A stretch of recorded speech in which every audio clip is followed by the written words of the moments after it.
बिस्मिल्लाहिर्रहमानिर्रहीम। अज़ीज़ तलबात अस्सलाम वालेकुम। मैं हूँ आपका होस्ट प्रोफेसर मोहम्मद अकबर अली और आप देख रहे हैं अपना हादिल अज़ीज़ ELT चैनल।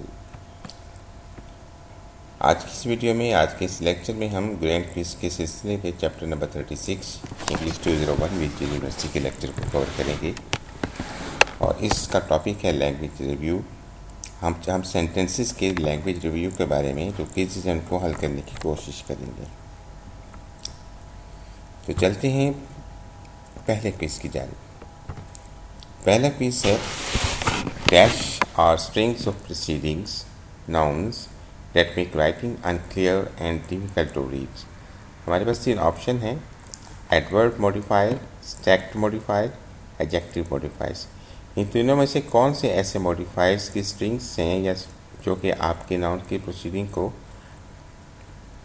राइटिंग को गैर वाज़ेह कर देते हैं या मुश्किल पढ़ने को बना देते हैं? कि इसका ऑप्शन है जी स्टैक्ड मॉडिफायर। अगर हम स्टैक्ड मॉडिफायर का सेंटेंसेस में ज़्यादा इस्तेमाल करते हैं तो स्टैक्ड मॉडिफायर से हम अपनी राइटिंग को अनक्लियर कर देते हैं। दूसरा ऑप्शन है हमारे पास avoid using dash strings of modifiers और नाउन्स, कि वो कौन सी ऐसी स्ट्रिंग्स जो मॉडिफायर्स की या नाउन्स की हैं जिससे हमें बचना चाहिए। ऑप्शन है 3: मीडियम, शॉर्ट, लॉन्ग। जी देखते हैं जिसका जवाब क्या है। जी इसका जवाब है लॉन्ग, यानी हमें लंबी किस्म की जो स्ट्रिंग्स ऑफ मॉडिफायर्स या नाउन्स हैं उनसे परहेज़ करना चाहिए अपनी राइटिंग में। तीसरा क्विज है से what you have to say in as a few words as possible is, कि जो कुछ भी आपने कहना है उसको चंद मुख्तसर अल्फाज में कहें। इसको क्या कहते हैं? नॉर्मलाइजेशन, वर्डीनेस या वॉइस? जी बिल्कुल सही कहा, इसका ऑप्शन है जी वर्डीनेस। यानी वर्डीनेस की टेक्निक को इस्तेमाल करते हुए आपने जो कुछ भी कहना है वो चंद मुख्तसर अल्फाज में कहेंगे, तो इस तरह से आपकी तहरीर जो है वो बहुत बेहतर हो जाती है।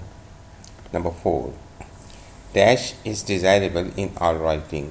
ये 3 ऑप्शन हैं: conciseness, verbal message, oral message. इनमें से कौन सी ऐसा ऑप्शन है जो तमाम राइटिंग में अच्छी समझी जाती है? जी बिल्कुल सही, कंसाइजनेस। कंसाइजनेस जो है हर राइटिंग की खूबी होती है, इख्तिसार जिसको बोलते हैं। ब्रेविटी जो है वो आपकी राइटिंग की खूबसूरती होता है। Number 5, common causes of wordy writings are. Wordy writing जब हम कहते हैं तो उनमें कौन सी आम तौर पर कॉजेज होती हैं कि जिसकी वजह से आपकी राइटिंग वर्डी कहलाती है? रेपिटेशन है, पैसिव वर्ब्स हैं या दोनों ही हैं? जी इसका जवाब देखते हैं जी, ये दोनों ही हैं। यानी हम सेंटेंसेस में अगर पैसिव वर्ब का इस्तेमाल करेंगे या अल्फाज को बार बार दोहराएंगे तो उनके दोहराने से हमारी राइटिंग जो है वर्डी राइटिंग कहलाएगी और वो पढ़ने वाले के लिए इतनी अच्छी काबिल कबूल नहीं होगी। अजीज़ तलबात, अगले क्विज़ की जानब बढ़ने से पहले मैं आपको बताता चलूँ कि हमने विर्जिनिया यूनिवर्सिटी के तमाम सब्जेक्ट्स जो इंग्लिश के हैं उनके लिए ऑनलाइन क्लासेस का आगाज़ कर रखा है।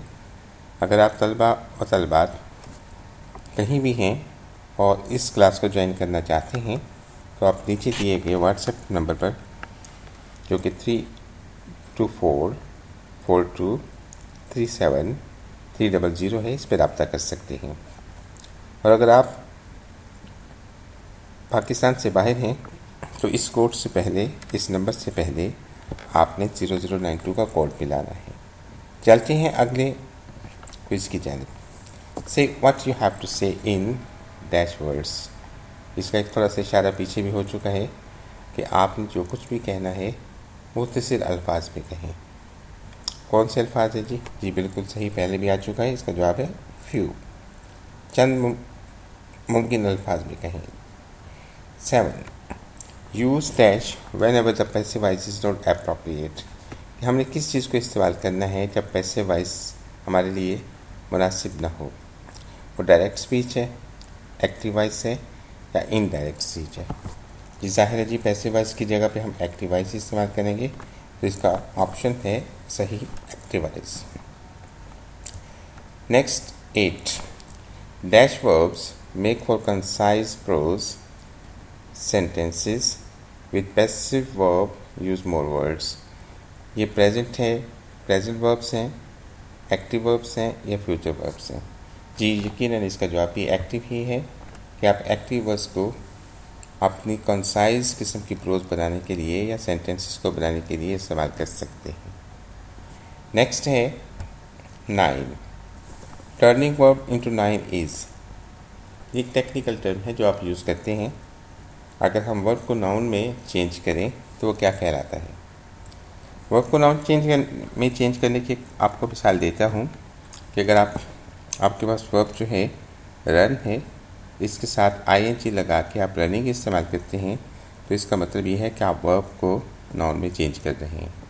इस तरह से गो भी हमारे पास वर्ब है, गोइंग को सब्जेक्ट यानी वर्ब की सब्जेक्ट यानी नाउन की जगह पर इस्तेमाल करते हैं तो ये भी आपका जो है टर्निंग वर्ब इनटू नाउन हो जाएगा। इस प्रोसेस को हम क्या कहते हैं लैंग्वेज की लिंग्विस्टिक्स में?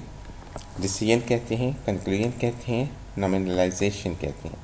जी इसको हम नॉमिनलाइजेशन कहते हैं। इसको आप ध्यान में रखिएगा कि अगर आप किसी वर्ब को नाउन की शक्ल देते हैं तो इस प्रोसीजर को नॉमिनलाइजेशन कहते हैं।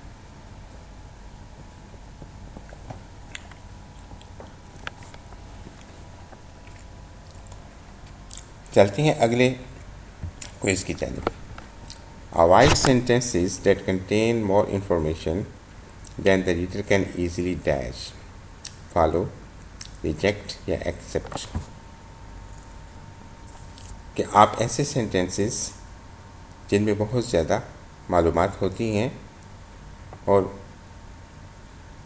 रीडर जो है जिसको आसानी से फॉलो कर सके, रिजेक्ट कर सके या एक्सेप्ट कर सके। जिसका जवाब है जी फॉलो। नेक्स्ट हमारे पास क्विज से जाने से पहले आपसे मज़ीद बात करता चलूँ कि अगर आप इस वीडियो को, इस चैनल को पहली दफ़ा देख रहे हैं और आपने अभी तक इसको सब्सक्राइब नहीं किया तो इसको सब्सक्राइब भी करें और साथ में बेल आइकन को भी दबा दें ताकि नई आने वाली वीडियोस जो कि इंशाल्लाह रोज़ाना की बुनियाद पे 1 या 2 वीडियोस आएंगी और आप उनसे मुस्तफ़ीद हो सकें। इसके साथ आपने अपने दोस्तों के साथ इसको शेयर भी करना है। ये नेक्स्ट मीन्स है driving in the city during the evening rush hour. ये आपके पास एक सेंटेंस है। इस सेंटेंस में सेंटेंस फ्रैगमेंट की एग्जांपल है, कॉमन सप्लाइज की है या सक्सीड की है। जी ये सेंटेंस फ्रैगमेंट की मिसाल है। सेंटेंस फ्रैगमेंट इसको क्यों कहते हैं कि अगर आप इसको गौर करें, driving the city during the evening rush hour, यहाँ तक के सेंटेंस में कोई बात वाज़ेह नहीं होती तो यहाँ से ज़ाहिर होता है कि एक सेंटेंस का फ्रैगमेंट यानी हिस्सा है, इसलिए इसको एग्जांपल जो है सेंटेंस फ्रैगमेंट की होगी। Next the sun is high comma put on some sun block is an example. ये किसकी एग्जांपल है जी? इंटरडिपेंडेंट, ओवरलोडेड सेंटेंस या कॉमन सप्लाइज? जी ये कॉमन सप्लाइज की है क्योंकि हमने इसमें कॉमे को लगा के 2 सेंटेंसेस या 2 इंडिपेंडेंट क्लासेस को आपस में जोड़ दिया। 13 I got up let this morning I did not have time for a breakfast. ये किसकी एग्जांपल है? फ्यूज सेंटेंस, ओवरलोडेड सेंटेंस या स्ट्रिंगी सेंटेंस? ये है जी आपकी सेंटेंस फ्यूज्ड सेंटेंस की मिसाल।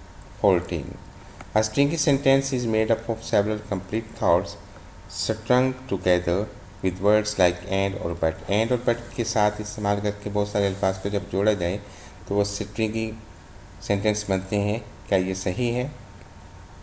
जी इसका जवाब है जी stringy sentences, overloaded sentences, interdependent sentences, ये सेंटेंसेस स्ट्रिंगी सेंटेंसेस। इसका ऑप्शन जो है वो डिलीट नहीं हो सका, स्ट्रिंगी सेंटेंसेस पहले आपको बता दिया गया था। Agreement between subject and the verb between the pronoun and it's antecedent is important. ये बात सही थी, ट्रू था, आपको पहले ही इसका ऑप्शन मिल गया तो इससे बेशतर